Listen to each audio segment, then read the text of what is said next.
Asseyez-vous. Les amis, c'est comme une tradition maintenant. La fois passée, je vous avais entretenu sur la maladie d'Alzheimer. Sur la maladie d'Alzheimer. Aujourd'hui,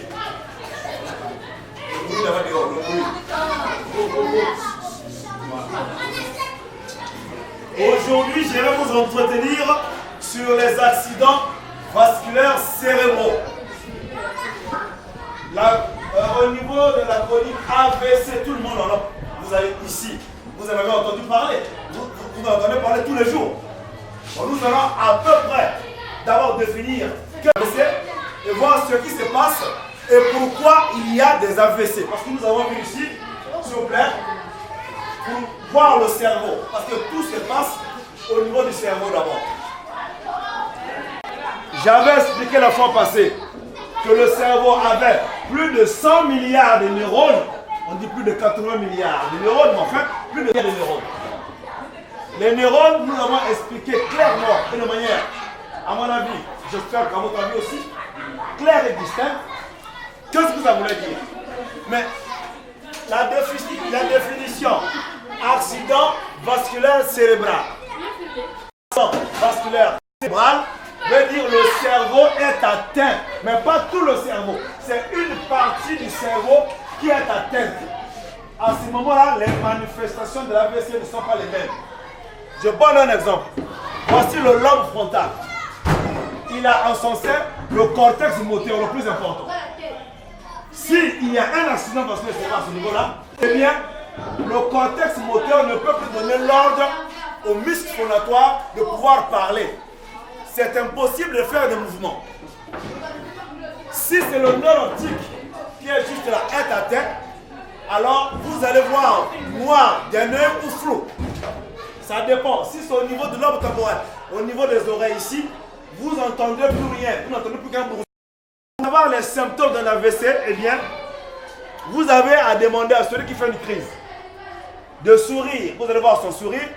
Est-ce qu'il sourit d'un seul côté? Il a des difficultés de sourire. De prononcer quelques phrases. Généralement, il n'arrive pas à le faire. Il prononce mal les phrases.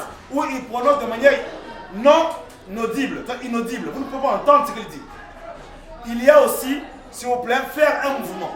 Lever légèrement le bras qui semble avoir un problème. Souvent, celui qui est dans une crise n'arrive pas. À ce moment-là, il faut conduire le malade à l'hôpital immédiatement. Pourquoi?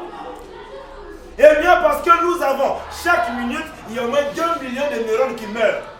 Plus les neurones meurent, plus le pronostic vital du malade est engagé.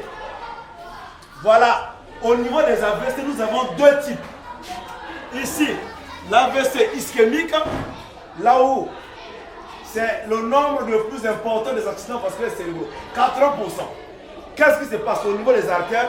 Eh bien, un caillot s'encastre dans le passage de sang.